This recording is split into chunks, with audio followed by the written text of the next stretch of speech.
सदैव खुश रहो, क्यों व्यर्थ की चिंता करते हो। गीता में श्री कृष्ण ने बार बार यही तो कहा है, क्यों व्यर्थ की चिंता करते हो, क्यों व्यर्थ में डरते हो।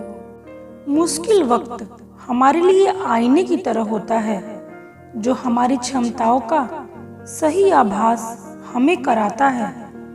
जिंदगी में दो लोगों का होना बहुत जरूरी है, एक कृष्ण जो ना लड़े फिर भी जीत पक्की कर दे, दूसरा कर्ण जो हार सामने हो फिर भी साथ न छोड़े। समय कभी नहीं रुकता, आज यदि बुरा चल रहा है तो कल अवश्य अच्छा आएगा। आप निस्वार्थ भाव से कर्म कीजिए, वही आपके हाथ में है। कृष्ण कहते हैं, किसी को कुछ देकर अहंकार मत करो, क्या पता आप दे रहे हैं या पिछले जन्म का कर्ज चुका रहे हैं। अगर तुम्हें किसी ने दुख दिया है तो बुरा मत मानना। लोग उसी पेड़ पर पत्थर मारते हैं जिस पेड़ पर ज्यादा मीठे फल होते हैं। जिंदगी में कभी भी और अपने किसी हुनर पर घमंड मत करना, क्योंकि पत्थर जब पानी में गिरता है तो अपने वजन से ही डूब जाता है। इस संसार में देखने के लिए बहुत सारे खूबसूरत स्थान है, पर सबसे खूबसूरत जगह बंद आंखों से अपने भीतर देखना है। जीवन में बाड़ी को संयम में रखना अनिवार्य है, क्योंकि बाड़ी से दिए हुए घाव कभी भरे नहीं जा सकते। याद रखना, अगर बुरे लोग सिर्फ समझाने से समझ जाते तो बांसुरी बजाने वाला कभी महाभारत नहीं होने देता। राधा ने कृष्ण से पूछा, प्यार का असली मतलब क्या होता है।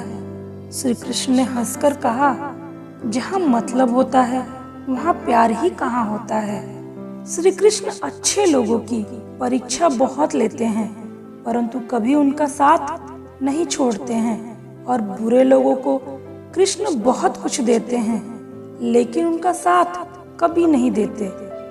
विश्वास का उत्तम उदाहरण, अर्जुन ने 10 लाख सेना का त्याग करके श्री कृष्ण को चुना। कृष्ण ने राधा से पूछा, एक ऐसी जगह बताओ जहां मैं नहीं हूँ। राधा ने मुस्कुराकर कहा, बस मेरे नसीब में जब बुरे दिन आते हैं तो बुद्धि नष्ट हो जाती है। इंसान चाह कर भी सही निर्णय नहीं ले पाता, इसलिए कहा जाता है इंसान बुरा नहीं होता, उसका वक्त बुरा होता है। अपनी पीड़ा के लिए संसार को दोष मत दो, अपने मन को समझाओ। तुम्हारे मन का परिवर्तन ही तुम्हारे दुखों का अंत है। क्रोध की अवस्था में भ्रम जन्म लेता है, भ्रम बुद्धि को नष्ट कर देता है। बुद्धि के नष्ट होते ही व्यक्ति का पतन हो जाता है। किसी से प्रेम पाना भाग्य की बात है, परंतु जिससे आप प्रेम करते हो उससे प्रेम पाना सौभाग्य की बात है। क्रोध हो या आंधी, जब दोनों शांत हो जाते हैं तभी पता चलता है कि नुकसान कितना हुआ है। किसी इंसान के कुछ समय के बुरे व्यवहार की वजह से उसको हमेशा के लिए बुरा ना समझो। कभी कभी हालात बुरे होते हैं, इंसान नहीं।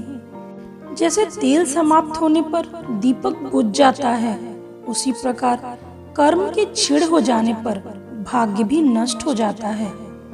सृष्टि में एक प्रेम ही तो है जो लाख प्रयत्न करो खत्म करने का, लेकिन वो बढ़ता ही जाता है। जीवन के इस रण में खुद ही कृष्ण, खुद ही अर्जुन बनना पड़ता है। रोज अपना ही सारथी बनकर जीवन की महाभारत को लड़ना पड़ता है। श्री कृष्ण ने गीता में कहा है, जो हुआ वह अच्छा हुआ, जो हो रहा है वो अच्छा ही हो रहा है, जो होगा वह भी अच्छा ही होगा। तुम भूत का पछतावा ना करो, भविष्य की चिंता ना करो, वर्तमान में जियो। श्री कृष्ण कहते हैं कि मैं विधाता होकर भी विधि के विधान को नहीं टाल सकता। मेरी चाह राधा थी और चाहती मुझको मीरा थी, पर मैं हो रुक्मणी का गया। अगर मेरी वीडियो अच्छी लगी हो तो प्लीज़ मेरे वीडियो को लाइक करिए, शेयर करिए और अगर मेरे चैनल पे नए हो तो प्लीज़ मेरे चैनल को सब्सक्राइब करिए। मेरी वीडियो देखने के लिए आपका बहुत बहुत धन्यवाद।